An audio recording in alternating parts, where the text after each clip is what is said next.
l'objectif de cette initiative, c'est d'essayer d'arriver un peu à analyser, de démêler un petit peu tous les aspects un peu à la fois historiques, géopolitiques, de ce qui se passe en Ukraine.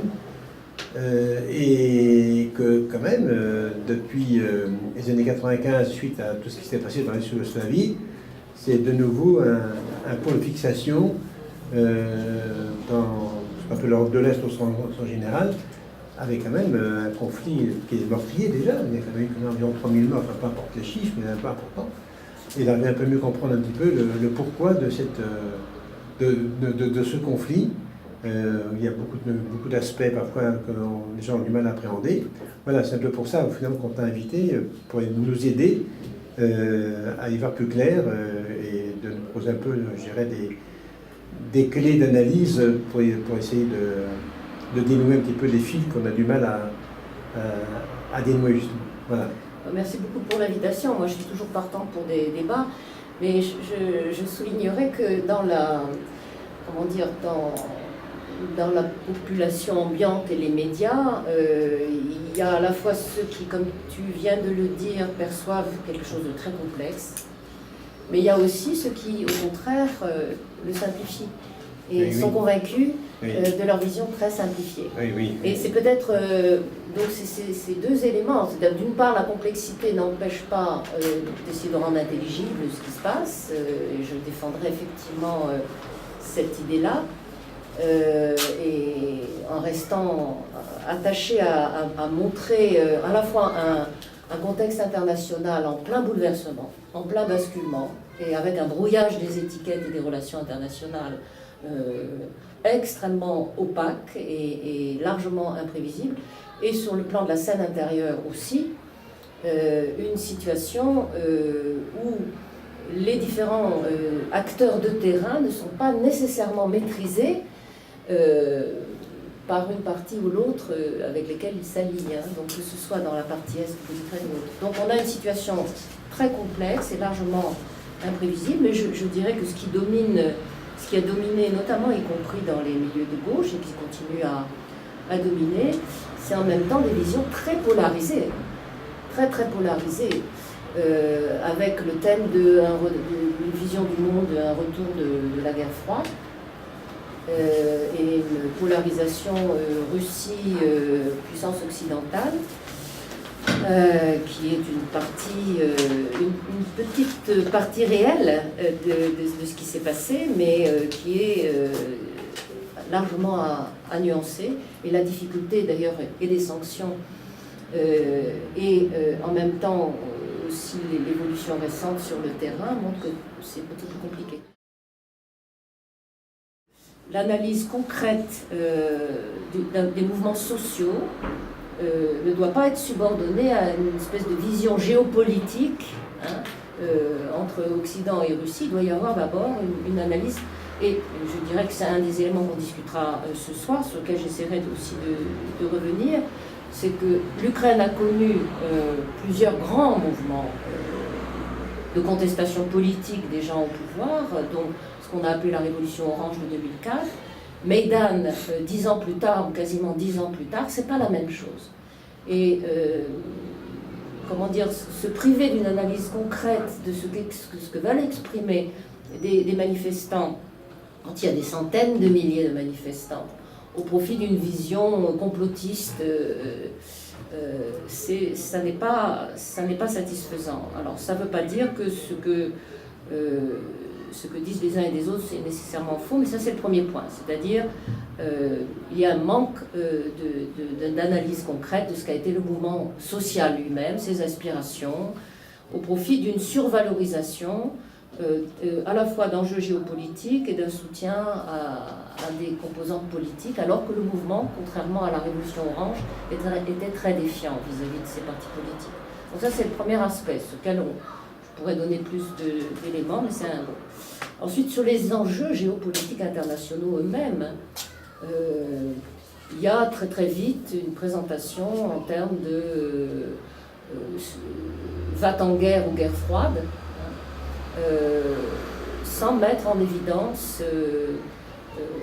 d'une part, ce qu'est la réalité des accords que propose l'Union européenne à l'Ukraine et ce que le Fonds monétaire international est en train de lui faire appliquer. Et le pourquoi des hésitations, y compris du président, entre la question des liens avec la Russie et les questions des liens avec l'Union européenne. Donc tout ça n'est pas analysé. Et donc on ne comprend plus rien, y compris d'ailleurs de pourquoi cet accord de partenariat avec l'Union européenne qui a été supposé signé ces dernières semaines est en fait en même temps repoussé à 2016. Donc il y a en réalité des éléments de proclamation sur le bien fondé de ce partenariat et de ces associations qui ne met pas en évidence les contradictions sous-jacentes, c'est-à-dire le fait que l'Ukraine a besoin de relations économiques à la fois avec la Russie et avec l'Union européenne, et que c'est le caractère contradictoire de ces relations qui pose problème, des deux côtés. Des deux côtés. Alors, en ce qui concerne la Russie, on est resté aussi très largement à la superficie. Donc, de la même façon qu'il n'y a pas eu d'analyse de ce partenariat de l'Union européenne, on n'a pas montré le caractère de libre-échange très destructeur, y compris des accords de libre-échange préconisés, et de ce que le FMI est en train d'appliquer dans le contexte économique de l'Ukraine. Mais on n'a pas non plus fait une analyse précise de ce qui s'est passé dans cette Russie depuis les années 90, les années Yeltsin, puis les années Poutine, et les enjeux des accords économiques et politiques avec la Russie, qui ne sont pas non plus simples. Parce que d'un côté, il y a des relations de dépendance et de domination historique, disons par rapport à la question nationale ukrainienne, donc sur lequel on peut revenir aussi. Mais d'un autre côté, il y a aussi des enjeux liés à la dette et aux questions énergétiques. Donc les propositions d'abaisser les tarifs pour la population ukrainienne sont des éléments extrêmement importants, de même que les rapports économiques. Donc tout ça est présenté d'une façon très, très simplificatrice. Et ce qui n'est pas mis suffisamment en évidence, c'est également les intérêts croisés très très importants qu'il y a entre la Russie et sinon l'Union européenne tout entière, au moins des pays très importants de l'Union européenne. L'Allemagne, la France, l'Italie, sur le plan énergétique et financier, sur le plan économique, ont des intérêts très imbriqués, de dépendance réciproque, que ce soit sur l'énergie, que ce soit pour la France, de la vente de son matériel militaire, que ce soit la présence des financiers russes sur la place financière aussi de Londres, que ce soit les gazoducs, etc. Alors la presse, donc je termine là-dessus, donc souvent a été simplificatrice. Mais à l'intérieur de ça, je mettrais des bémols quand même. Il y a eu aussi des reportages, je dirais notamment dans Le Monde, de Vitkine, enfin des reportages sur le terrain, qui évitaient de diaboliser et de simplifier, et qui donnaient des éléments sur le vécu des populations dans l'est de l'Ukraine, par exemple, à la fois entre les bombardements venant de Kiev et l'action des séparatistes. Il y a eu, y compris dans la première phase au moment de Maïdan, des articles de la Tribune aussi qui étaient beaucoup plus distanciés par rapport à la présentation apologétique que la presse dominante faisait du mouvement de Maïdan, en montrant que derrière Maïdan, il n'y avait pas fondamentalement dans les périodes où il y avait eu plusieurs centaines de milliers de mobilisations, l'enjeu européen. L'enjeu principal de Maïdan, c'était un enjeu intérieur, un enjeu contre le régime et contre les éléments de répression. Et ce n'était pas simplement Union européenne qui avait... C'était pas, disons, une adhésion massive à l'Union européenne qui a fait descendre dans la rue des centaines de milliers de gens. C'est pas comme ça. Et il y a eu un certain nombre de journaux, y compris dominants, qui ont mis en évidence ces différentes phases. Donc ça n'est pas complètement, je dirais complètement blanc et noir, hein, même si je trouve qu'il y a eu des simplifications. Quelles sont les raisons principales qui ont conduit la France à prendre les positions qu'elle a prises dans ce conflit en Ukraine? D'une part, moi je dirais qu'il y a aussi un grand écart entre certains moments de déclaration politique et puis les pratiques. Il y a même en ce qui concerne la France. C'est-à-dire que je ne suis pas sûre, je ne sais pas de quelle façon vous percevez quelle a été la prise de position de la France. Donc il y a eu des grandes déclarations en faveur des sanctions contre Poutine et pour soutenir notamment ce qui était interprété comme étant une aspiration populaire de Maïdan à signer l'accord d'association. Donc il y a, on peut dire, une prise de position publique qui est un petit peu celle-ci. Et en même temps, en pratique, il y a également eu, comme je l'évoquais tout à l'heure dans la discussion sur les complexités de la situation non mises en évidence par les médias, la France, par rapport aux sanctions, a été en même temps une de celles qui a freiné.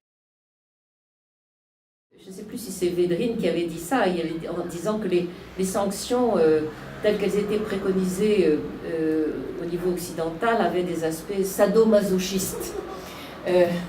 Et c'est notamment pas faux du côté français. C'est-à-dire que ce que la France a essayé, c'est de faire à la fois des grands discours sur les sanctions, mais en même temps de dire, attention, les sanctions s'appliqueront sur les futurs accords.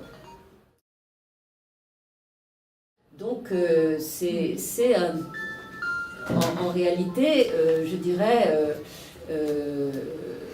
un double discours qui correspond d'un côté aux intérêts matériels et financiers de la France, entre guillemets, comme puissance économique et comme le gouvernement français représentant de ces grandes firmes, et notamment sur le plan militaire, et puis de l'autre côté, un discours qui s'aligne sur l'Union européenne et qui n'est absolument pas du tout critique non plus de ce qu'est le type d'accord que l'Union européenne impose ou préconise pour l'Ukraine.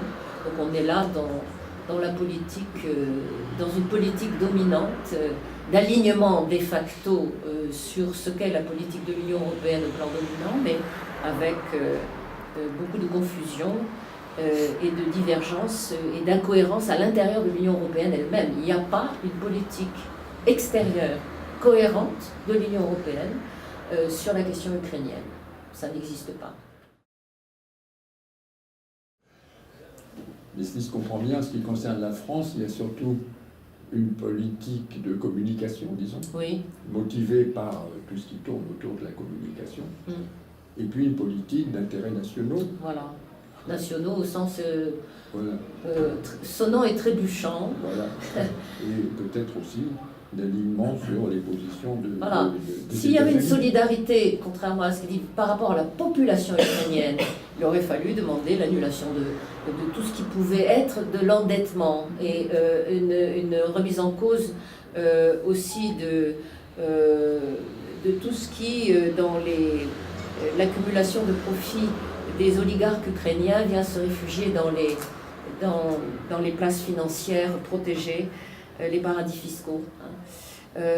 Et une remise en cause de toute politique du Fonds monétaire international dans une période où l'Ukraine est au bord de la cessation de paiement et où son revenu minimum aujourd'hui est inférieur au plus bas des revenus minimums de l'Union européenne, si je pense à la Roumanie ou la Bulgarie, et même inférieur à la Bosnie-Herzégovine ou à la Chine. Donc maintenir et soutenir la politique que l'on connaît bien du Fonds monétaire international, qui conditionne son, entre guillemets, aide à l'ultime destruction de ce qui peut rester de politique publique de soutien des industries ukrainiennes, c'est aberrant. Donc il y a un grand écart entre des discours de solidarité vis-à-vis de l'Ukraine, de la population ukrainienne, et de facto un alignement sur la politique dominante du Fonds monétaire et des politiques ultralibérales qui sont catastrophiques pour l'Ukraine, tout en ayant des grands intérêts très, très étroits avec Gazprom et avec la Russie, ce qui est aussi le cas de l'Allemagne. Schröder, par exemple, qui est directement impliqué. Donc on est dans le double discours et des politiques qui sont tout sauf une présentation d'une Europe une Europe solidaire. Et là, je pourrais terminer aussi en faisant une remarque, puisque le gouvernement se prétend toujours de gauche. Quelle alternative à la construction européenne est-il en mesure de présenter? Là, le cas ukrainien montre l'urgence d'une autre Europe.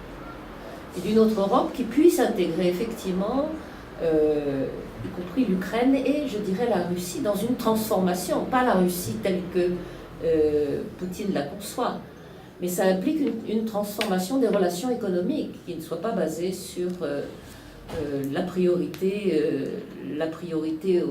aux grandes firmes multinationales et à la concurrence marchande et aux politiques du Fonds monétaire international qui sont également défendues par la Commission européenne. Donc ça, c'est malheureusement, on a tout sauf une alternative de gauche.